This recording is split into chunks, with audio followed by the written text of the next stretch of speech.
क्या न्यायालय में आम और खास का अंतर है? सुप्रीम कोर्ट के पूर्व जज वी.आर. कृष्ण अय्यर ने 1976 में एक अंतर्राष्ट्रीय सेमिनार में कहा था कि कानून भोगता सब पर है, लेकिन काटता केवल गरीबों, बेबसों, अनपढ़ों और अनभिज्ञ लोगों को है। न्यायपालिका में पद पाकर तन्ना अपवाद नहीं, नियम बन गया है।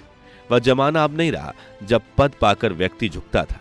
न्यायपालिका को लगता है कि वह दूसरों से अलग है।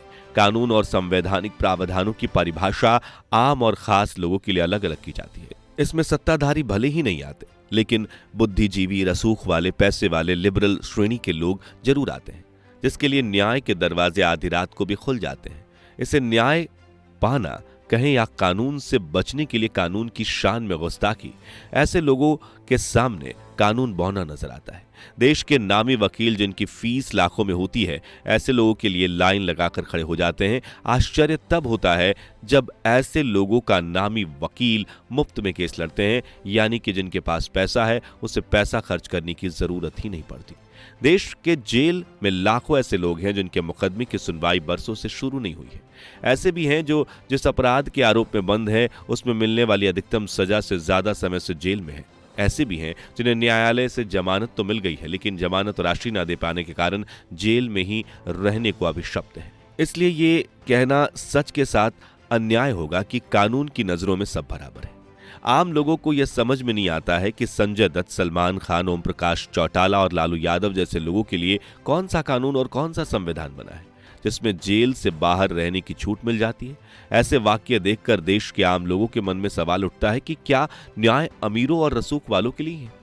देश की न्यायिक व्यवस्था में कोई आपराधिक मामला पहले मजिस्ट्रेट की न्यायालय में जाता है, वहां से सेशन कोर्ट और हाई कोर्ट होते हुए सुप्रीम कोर्ट पहुंचता है। लेकिन नामी वकीलों की कृपा से मामला न केवल सुप्रीम कोर्ट में आता है, बल्कि न्यायाधीशों की कृपा से संविधान पीठ तक को निर्णय के लिए सौंपा जा सकता है। वैसे तो गाहे बगाए ही ऐसी चीजें होती हैं, लेकिन मैं आपको बता दूं कि ऐसा क्यों किया जाता है।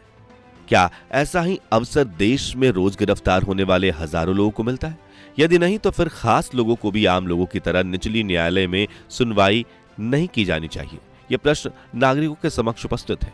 व्यक्ति की स्वतंत्रता नागरिक का मौलिक अधिकार है। यह अधिकार भारत के संविधान ने हर भारतीय नागरिक को दिया है। इसमें आम और खास का भेद नहीं है। इस अधिकार का किसी दशा में हनन ना हो, आम और खास के अंतर का एहसास ना हो, यह देखना न्यायालय का काम है।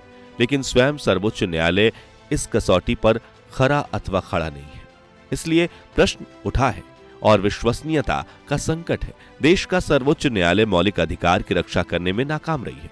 अवमानना के भय से आदेशों का अनुपालन और महिमा मंडन सम्मान और विश्वास नहीं है, और न्यायालय के संदर्भ में यह बिल्कुल सही है।